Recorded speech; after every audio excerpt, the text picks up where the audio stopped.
Griswold's eulogy. Edgar Allan Poe is dead. He died in Baltimore the day before yesterday. This announcement will startle many, but few will be grieved by it. This poet was well known personally or by reputation in all this country. He had readers in England and in several states of continental Europe, but he had few or no friends. The regrets for his death will be suggested principally by the consideration that in him literary art lost one of its most brilliant but erratic stars. The character of Mr. Poe we cannot attempt to describe in this very hastily written article. We can but allude to some of the more striking phases.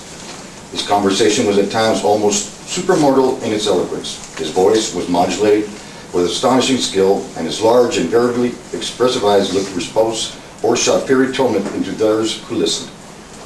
While his own face glowed or was changeless in pallor, as his imagination quickened, his blood or drew back, frozen to his heart. His imagery was of the worlds which no mortal can see, but with a vision of genius. He was at times a dreamer, dwelling in ideal realms, in heaven or hell, peopled with creations and the accents of his brain. He walked the streets in madness or melancholy, with lips moving in indistinct curses, or with his eyes upturned in passionate prayers for the happiness of those who at the moment were objects of his idolatry, but never for himself, for he felt or professed to feel that he was already damned. He seemed, except when some fitful pursuits subjected his will and engrossed his facilities, always to bear the memory of some controlling sorrow. He had made up his mind upon the numerous complexities of the social world, and the whole system was with him in imposture. This conviction gave a direction to his shrewd and naturally amiable character. Still, though, he regretted society as composed of villains. The sharpness of his intellect was not of that kind which enabled him to cope with villainy, while it continually caused him overshots to fail of the success of honesty. Passion in him comprehended many of the worst emotions, which militate against human happiness. You cannot contradict him, but you raised quick color. You cannot speak of his wealth, but his cheek paled with gnawing envy.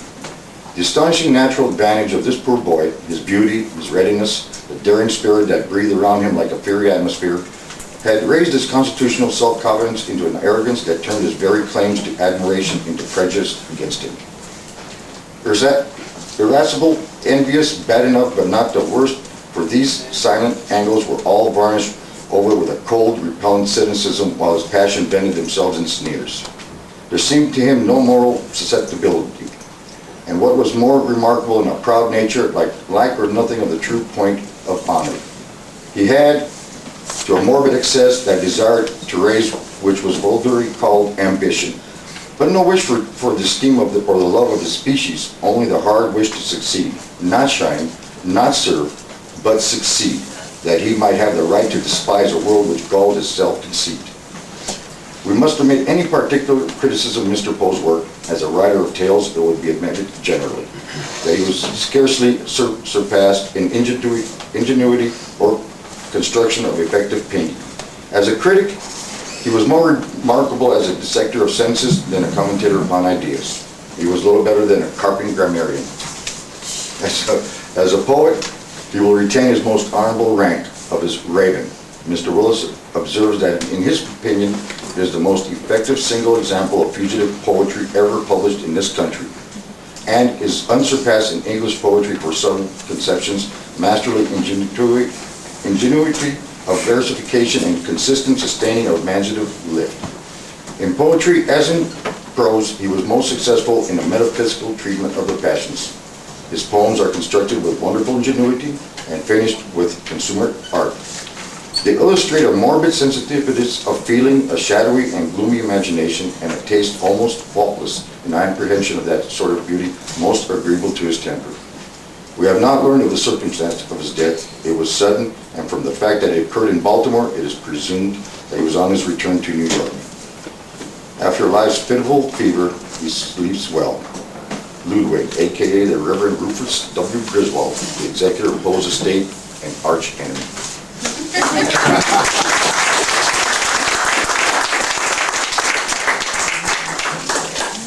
A eulogy by Henry Wadsworth Longfellow. What a melancholy death is that of Mr. Poe, a man so richly endowed with genius. I never knew him personally, but have always entertained a high appreciation of his powers as a prose writer and a poet. His prose is remarkably vigorous, direct, and yet affluent, and his verse has a particular charm of melody, an atmosphere of true poetry about it, which is very winning.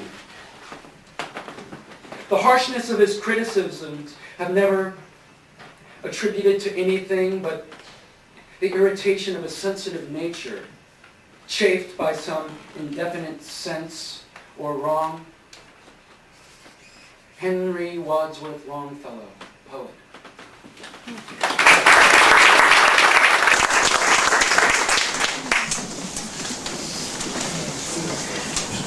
Literature is the most noble of professions. In fact, it is about the only one fit for a man. For my own part, there is no seducing me from the path. I shall be a litterateur at least all my life.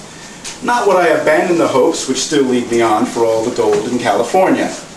Talking of gold, and of the temptations at present held out to poor devil authors, did it ever strike you that all which is really valuable to a man of letters, to a poet especially, is absolutely unpurchasable? Love, fame, the dominion of intellect, the consciousness of power, the thrilling sense of beauty, the free air of heaven, exercise of body and mind, with the physical and moral health which results, these and such as these are really all that a poet cares for. And then answer me this: why should he go to California? That poets, including artists in general, are a genus irritable is well understood. But the why seems not to be commonly seen. An artist is an artist only by the dint of his exquisite sense of beauty, a sense affording him rapturous enjoyment, but at the same time implying or involving an equally exquisite sense of deformity or disposition. Thus, a wrong, an injustice done a poet who is really a poet, excites him to a degree which, to ordinary apprehension, appears disproportionate with the wrong. Poets see injustice, never where it does not exist, but very often where the unpoetic see no injustice whatever. Thus, the poetic irritability has no reference to temper in the vulgar sense, but merely to a more than usual clear-sightedness in respect to wrong. This clear-sightedness being nothing more than a corollary from the vivid perception of right, of justice, of proportion. But one thing is clear, that the man who is not irritable is no poet.